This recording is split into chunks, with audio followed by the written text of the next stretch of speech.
यशस्वी, तमाम जानकारी और अपडेट्स हमारे साथ साझा करने के लिए। इसके साथ ही अगली महत्वपूर्ण खबर का रुख कर लेते हैं अंतर्राष्ट्रीय जगत से जुड़ी, जहां अमेरिकी राष्ट्रपति डोनाल्ड ट्रंप एक के बाद एक कई कड़े फैसले ले रहे हैं, जिनका असर सिर्फ अमेरिका नहीं बल्कि पूरी दुनिया पर भी पड़ रहा है।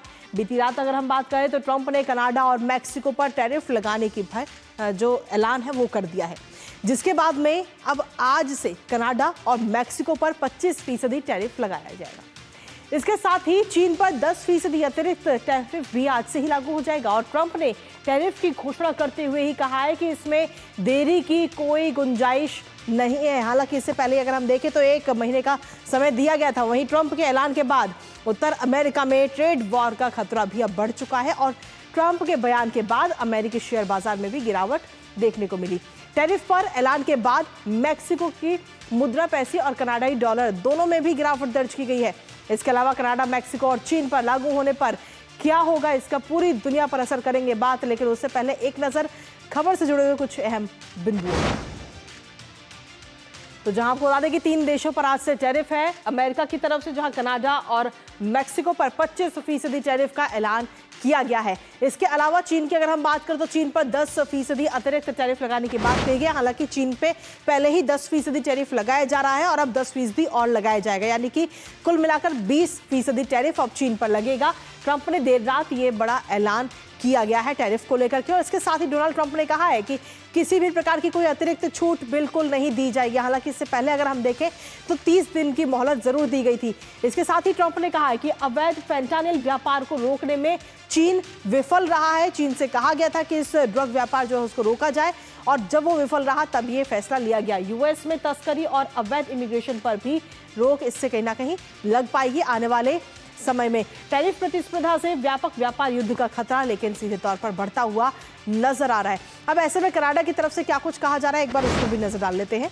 दरअसल आपको बता दें कि टैरिफ पर कनाडा ने 2 टूक जवाब दे दिया और कनाडा पर 25% टैरिफ लगाने की बात कही गई अमेरिका की तरफ से, जिसको लेकर विदेश मंत्री ने सीधे तौर पर पलटवार अब इस टैरिफ मामले को लेकर किया है। दरअसल कनाडा के विदेश मंत्री की तरफ से सीधे तौर पर कहा गया है कि हम जवाबी कार्रवाई के लिए पूरी तरह तैयार है।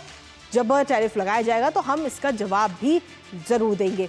इसके साथ ही उन्होंने कहा कि $155 बिलियन के टैरिफ की बात उनकी तरफ से कही गई कनाडा के विदेश मंत्री की तरफ से, जिस पर उन्होंने कहा कि $30 अरब पहली किस्त जो है $30 अरब होगी। तो सीधे तौर पर 2 टूक जवाब ये विदेश मंत्री की तरफ से दिया गया है। तो ये तो बात रही कनाडा की, लेकिन कनाडा के अलावा अगर हम देखें तो मैक्सिको पर भी 25% टैरिफ की बात कही गई है और मैक्सिको की तरफ से भी पलटवार अब सामने इस पूरे मामले को लेकर आ चुका है। और मैक्सिको की तरफ से क्या कुछ कहा जा रहा है वो आपको बताते हैं। राष्ट्रपति का टैरिफ धमकियों पर करारा जवाब राष्ट्रपति ने सीधे तौर पर दे दिया है, यानी कि ट्रंप को 2 टूक जवाब दे दिया गया है और कहा गया है कि ट्रंप की टैरिफ धमकियों पर पूरा मैक्सिको जो यानी कि जो देश है वो एकजुट है, एक साथ है मैक्सिको।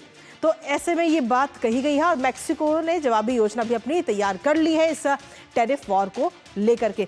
इसके अलावा बात अगर हम करें मैक्सिको के अलावा चीन की, तो चीन पर भी कहीं ना कहीं पूरा मामला अब चीन ने भी पलटवार इस पूरे मामले पर कर दिया है और चीन ने जवाबी टैरिफ भी लगा दिया है। दरअसल अमेरिका ने टैरिफ में 10% का इजाफा किया था और 10% से बढ़कर टैरिफ 20% हो गया था, जिसके बाद में अब इसका जवाब दिया गया है चीन की तरफ से। और फरवरी में 1 महीने का पहले ही समय दिया जा चुका है चीन को। टैरिफ नहीं लगाया गया था उस दौरान, लेकिन आज से ये टैरिफ लगाया जा रहा है, जिसके बाद में चीन ने भी अब जवाब दिया है और अमेरिकी आयातों पर 10% से 15% अतिरिक्त टैरिफ लगाने की बात चीन की तरफ से भी कही गई है। इसके साथ ही आपको बता दें कि 10 मार्च से अमेरिकी आयातों पर यह टैरिफ लगाया जाएगा। हमारे साथ में हमारी सहयोगी आंचल इस वक्त जुड़ रही है, सीधा उन्हीं का रुख करेंगे। आंचल, जिस तरीके से हम देखें तो ये जो टैरिफ लगाया जा रहा है इसका सीधा असर शेयर मार्केट पर भी पड़ता हुआ नजर आ रहा है, क्या कुछ नजर आया आज सुबह से? आंचल। कृतिका, जब ट्रंप ने शपथ ली थी तो उस वक्त उन्होंने कहा था कि we will make America great again, और ये उनकी मजबूरी और विवशता है क्योंकि उनका fiscal deficit, job employment, retail sector जूझ रहा है महंगाई से। और टैरिफ की जहां तक बात है, टैरिफ को बहुत ही आसान शब्दों में अगर हम समझें तो टैरिफ वो शुल्क होता है जो भी चीजें आयात की जाती हैं कंपनी के द्वारा किसी दूसरे देश की, तो उस पर टैरिफ लगाया जाता है। मसलन अगर भारतीय कंपनियां 10 लाख रुपए की कार अमेरिका में भेजती हैं तो उनको उस पर जो टैक्स देना होगा वो 2.5%, यानी वही कार आपको 10 लाख की जगह 12.5 लाख की पड़ेगी और वो पैसा सीधे जाएगा खाते में, यानी कि ट्रंप के। और यहाँ पर उनके लिए व्यवस्था इसलिए भी बहुत इंपॉर्टेंट हो जाती है कि कैसे वो अपने रेवेन्यू को जनरेट करेंगे। रेवेन्यू जनरेट होगा तो उनका जॉब एम्प्लॉयमेंट जो है कई अलग अलग सेक्टर्स में जो पेरोल डेटा है वो बढ़ेगा। इसमें वॉरेन बफेट साहब जो बहुत बड़े इन्वेस्टमेंट बैंकर हैं, उनका मानना है कि जिस ट्रेड वॉर को अपनी विस्तारवादी और संरक्षणवादी नीति के आगे ट्रंप अब हवा दे रहे हैं, अब बाकी देश भी चुप नहीं बैठेंगे। जैसा कि चीन जो रेसिप्रोकल टैक्स लगा रहा है, मेक्सिको ने भी कुछ ऐसा ही किया है। और यही वजह थी कि यूरोपियन यूनियन की अध्यक्षा जब यहां आई तो उनके लिए एक्सप्लोरेबल और इजी मार्केट रहा भारत, कि किस तरह से यूरोपियन यूनियन पर भी टैक्स यानी जो टैरिफ है वो ट्रंप लगा रहे हैं। अब रहा सवाल शेयर मार्केट्स का, तो सीधी सी बात है कि जो शेयर मार्केट रहे, यानी कि अगर हम बात करें एशियाई बाजारों की, वो टूटते हुए नजर है, लेकिन भारतीय शेयर बाजारों पर जो शुरुआती 200 पॉइंट्स डाउन था, अभी मात्र 90 पॉइंट्स डाउन मार्केट काम कर रहा है सपाट दायरे में। और सिर्फ वही स्टॉक्स यानी कि वही सेक्टर्स जो कहीं ना कहीं अमेरिकी जो अर्थव्यवस्था है उससे कनेक्टेड है, आईटी के ब्लू चिप्स, वो गिरावट में है, वो भी उनके लिए अच्छा है जो ब्लू चिप्स में निवेश यानी कि जो टैरिफ का फैसला है उसका सीधा असर इस वक्त शेयर मार्केट पर भी पड़ता हुआ आंचल नजर आए। फिलहाल बहुत बहुत शुक्रिया तमाम जानकारी और अपडेट्स हमारे साथ साझा करने के लिए। और इसी के साथ चौथी प्रमुख खबर का रुख कर लेते हैं, जहां आपको बता दें कि ज़ेलेंस्की और ट्रंप की बैठक में हुई बहसबाजी तो हम सभी ने देखी, पूरी दुनिया ने देखी, जिसके बाद अब ट्रंप एक के बाद एक बड़े आदेश ले रहे हैं। टैरिफ लगाने के साथ ही डोनाल्ड ट्रंप ने यूक्रेन को दी जाने वाली सभी सैन्य सहायता पर भी रोक लगाने का आदेश दे दिया है। अमेरिका का फैसला केवल यूक्रेन को दी जा रही आर्थिक मदद खत्म करने से काफी ज्यादा है। हालांकि हम देखें तो ये पहले से ही वितरित की जा रही महत्वपूर्ण सैन्य सहायता को भी खतरे में डालता है। दरअसल ओवल ऑफिस में हुई बैठक में ज़ेलेंस्की ने रूस के साथ किसी भी शांति समझौते को सुनिश्चित करने के लिए सुरक्षा गारंटी की मांग अमेरिका से की थी और इस पर ट्रंप ने नाराजगी व्यक्त करते हुए कहा था कि जब यूक्रेन शांति के लिए तैयार होगा तभी वो वापस आए। और अब ऐसे में इस महत्वपूर्ण बैठक के बाद यूरोपीय सहयोगियों ने तेजी से यूक्रेन को हथियार उपलब्ध कराने के लिए और शांति सैनिक भेजने की योजना बनानी शुरू कर दी। फिलहाल अब यूक्रेन की मुश्किलें बढ़ती जा रही हैं, करेंगे इसको लेकर चर्चा, लेकिन उससे पहले एक नजर इस खबर से जुड़े हुए कुछ अहम बिंदुओं पर।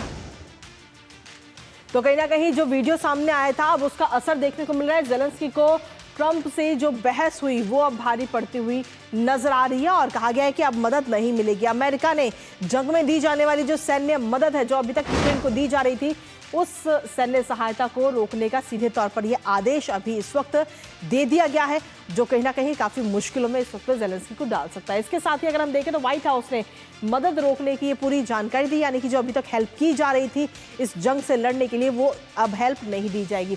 राष्ट्रपति ट्रंप का शांति समझौते पर सीधे तौर पर ये जोर दिया गया है। सहायता रोककर इसकी समीक्षा अमेरिका कर रहा है, यानी कि अभी पूरा देखा जाएगा।